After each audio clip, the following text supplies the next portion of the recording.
Pastor Dirk Wilner.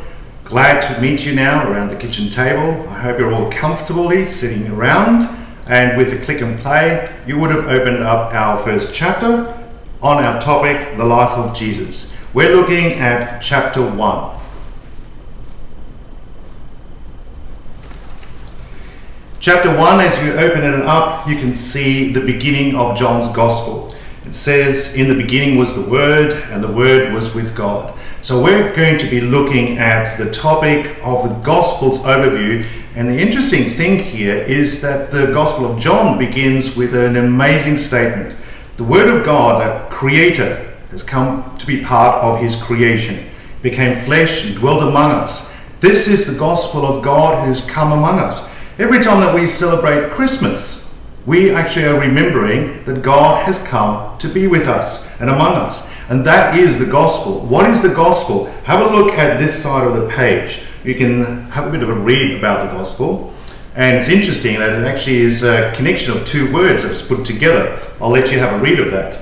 But the other part down here is that we are actually introduced to the four Gospels that we have, Matthew, Mark, Luke, and John. I want you to open up your own Bible and have a look where they are in the New Testament and flick through them. Now, each one of those has a different angle on what they've witnessed about Jesus.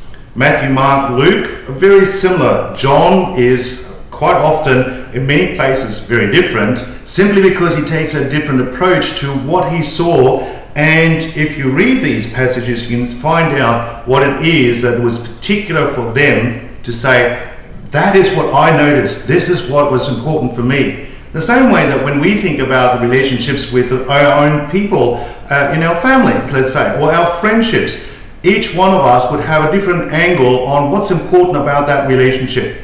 So as a father to my kids, I will be focusing on different things because that would be important for me in my relationship with my kids.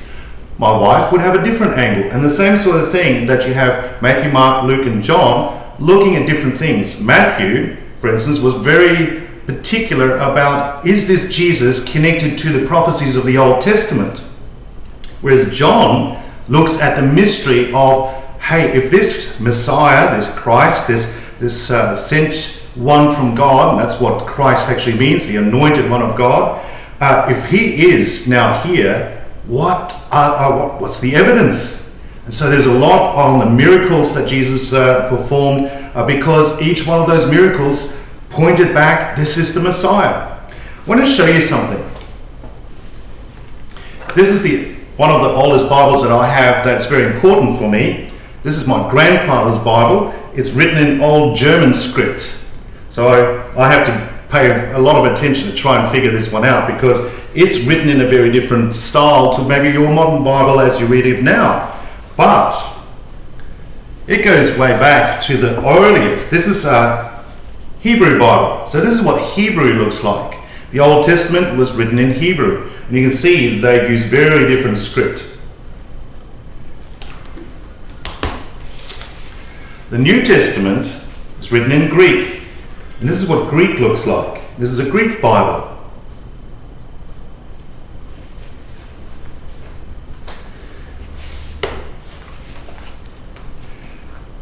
As you have a look at all of this, flip over and you see a few of the questions and role plays. There's some very important questions for you to now chat as you kind of finish off this part of the click and play. I want you to sit around the kitchen table and talk about it. So this is the time to actually have a bit of a role play about things, different scenarios, but also these questions. I like these questions down here especially. And there's a very important question that relates to all of this that Jesus asked his disciples. When you think about who is Jesus, he asked that question, who do people say that I am? And they said, oh, you're a prophet, you're this, you're that. And then he said, but who do you say that I am? And he made it very personal.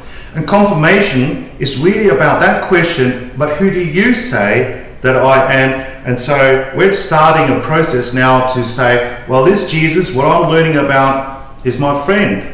That relationship that I think that Jesus wants with me, I want to be part of. And so that's what we're going to explore. As you go towards the last part of this part of the first day, do your faith 5 with your mum and dad, looking at the highs and the lows. bit of time of prayer and blessing with each other. And then during the week, each day, there's a little verse that you can read, think about, pray about, write down your highs, write down your lows, your little prayer points, and each day have a little devotion on those different verses in the Bible. At the end of the week, with Mum and Dad, have a little quiz to figure out what it is that you remembered about this first one.